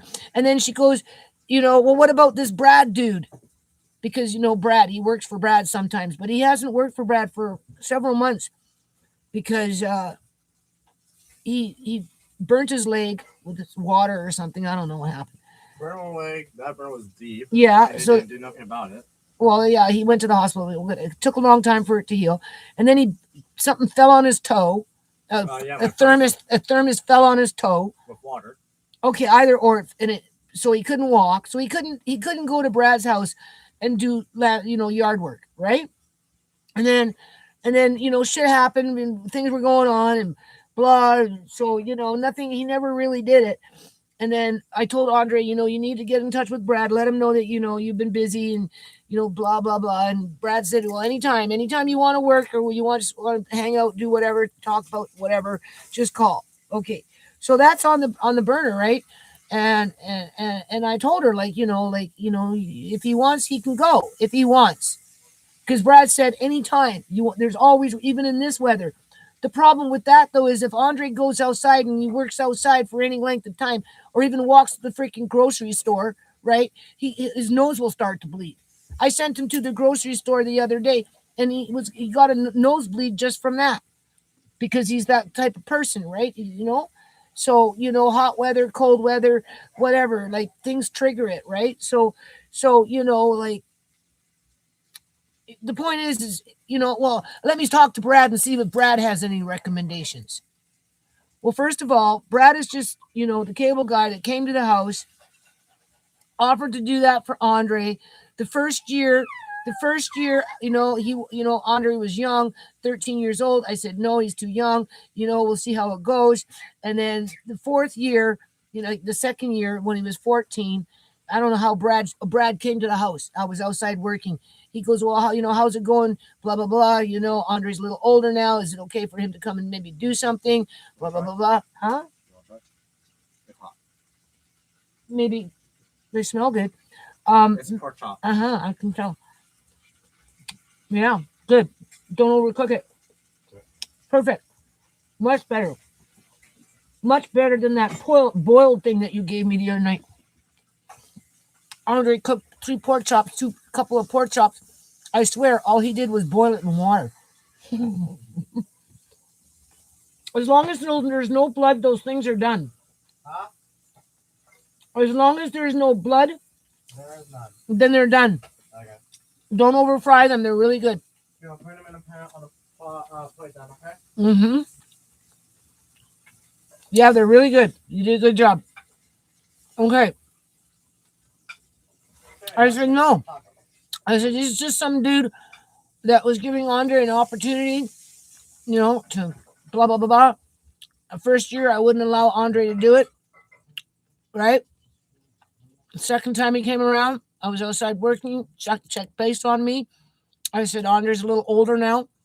I had Andre come over. I said, are you up for it? Yeah, okay. So, and then, Marcane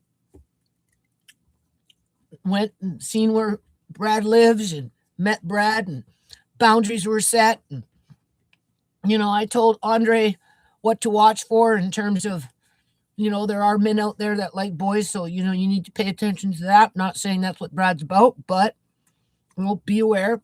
So we had little birds and the bees talk around that. And it turns out Brad has a wonderful wife and a beautiful daughter, and I let it ride its course. I didn't really interfere. And then it just kind of faded out on its own, but it's still on the burner. I don't push it outside of, if you want to, go. But at this point, the weather's crap. He doesn't feel like working outside.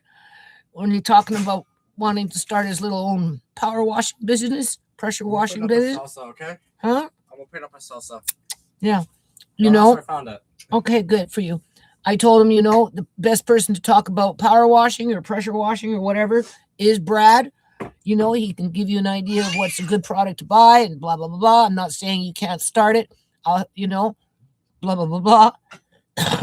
But it doesn't give the right for a social worker to call up this dude and say, oh, well, what do you recommend for Andre? Like, what the fuck?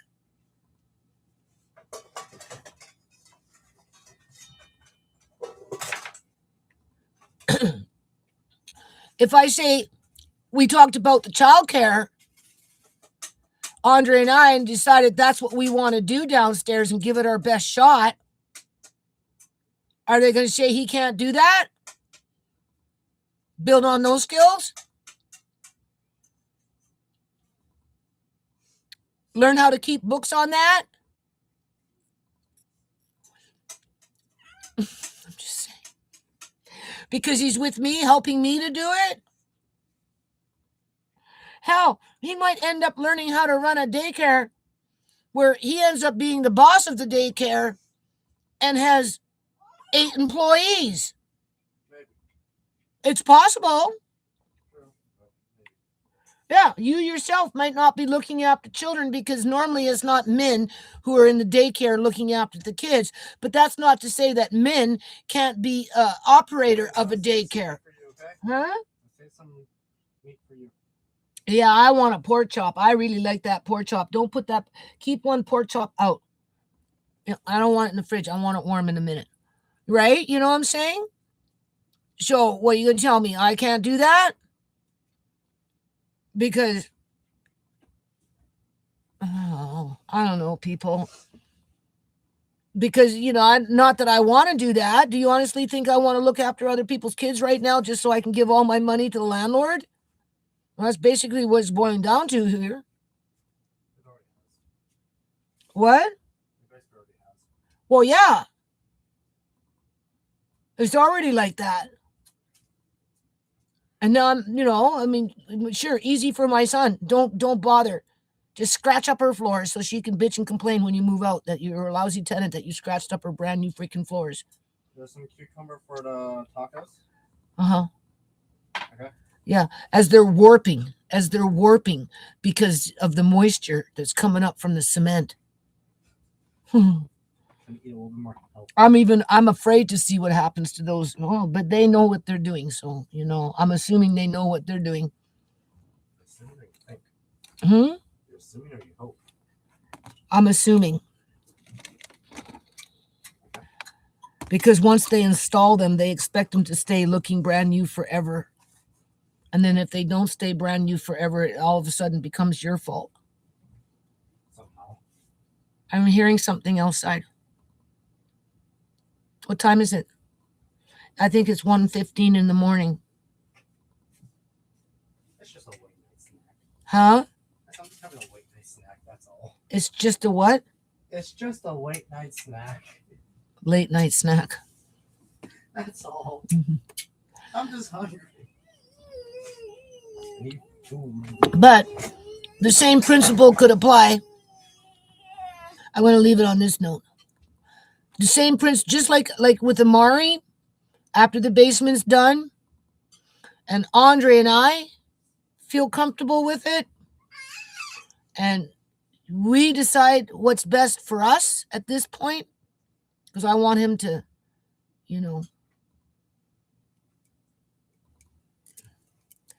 be a part of that process, right? And maybe have those people come with them for Amari once a week or whatever. We'll try it out, see how we like it. Well, maybe then we'll see about a counselor, that instead of Andre just, you know, putting on his jacket and jumping into the car with some stranger and running off and being manipulated one way or another, because that's pretty much what it boils down to. The person can come into the house, sit downstairs where Amari sits, and be manipulated there, but at least in an environment where Andre has control of and has laid ownership to and can talk about the things that he's doing. Well, what do you do, young man? Well, I have my own little power washing business. Well, have you made any money yet? No, not yet. I'm still learning how to make flyers and promote my business, and I've created a little online thing, but no, okay. Well, that's good. Anything else? Well, yeah, we kind of maybe running a little daycare, huh? Or I can voice act. What? Or I can learn how to voice act because I've been voicing in my map now. Rent out your voice? Voice acting. Voice acting. That's always an option. There's an option there. So at least he's thinking. Also, voice acting is actually really good. Yeah. He's gonna talk about your school though. Ask where you're at with your school. And then that's where I come in, and I'll say, well, since you're so concerned about that, help me find a way to get them tested so that it's written down. In a simple terminology, has a disability when it comes to things, right? And therefore, allowances around. Yeah, thanks. Therefore, there should be allowances around that at some point, or at least acknowledged, because honestly, where they've got me on this, on where they've got me with him, with the way they've got me on that financial contract when it comes to the tiers 1, 2, 3. When it comes to burger meat. Huh? The burger meat is on the stove. Cover up in okay? Yeah, well. I got my tacos. Okay. He should have been on level 2. He should have been on tier 2.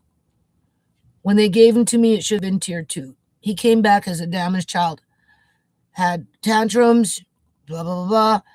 And clearly whatever happened to him affected him in a negative kind of way, where it affected his ability to learn. Of course, it's easy to blame the parents, but when you illegally apprehend children and you put them under due stress and you split their brains through stress and trauma, which happened with Andre, it's going to interfere with their ability to learn, reading and writing and all that other crap.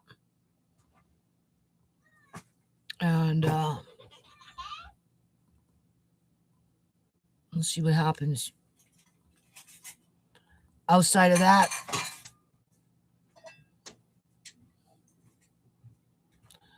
I just gotta wait for the next issue, whatever that issue is. Yeah. Yeah, we need more vegetables. So. Well, that's good.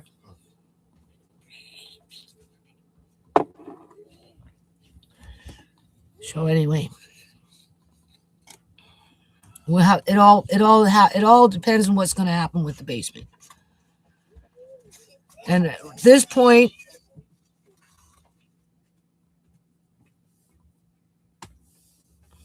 I don't know. Like in terms of, I just don't know. That's where I'm at. Andre, let's just, I don't know what else to say. That's where we're at with things. Not that it's anybody's business. So I'm still kind of working on the nonprofit, I guess you could say. If there was no nonprofit, I wouldn't talk about this crap. I just would have been a victim to my circumstances. You know what they say, suffer in silence. Andre, can you come turn this off now? Because I want to eat this beautiful pork chop that you fried up for me. Beautiful pork chop. Oh, yeah. That little piece that you gave me was delicious.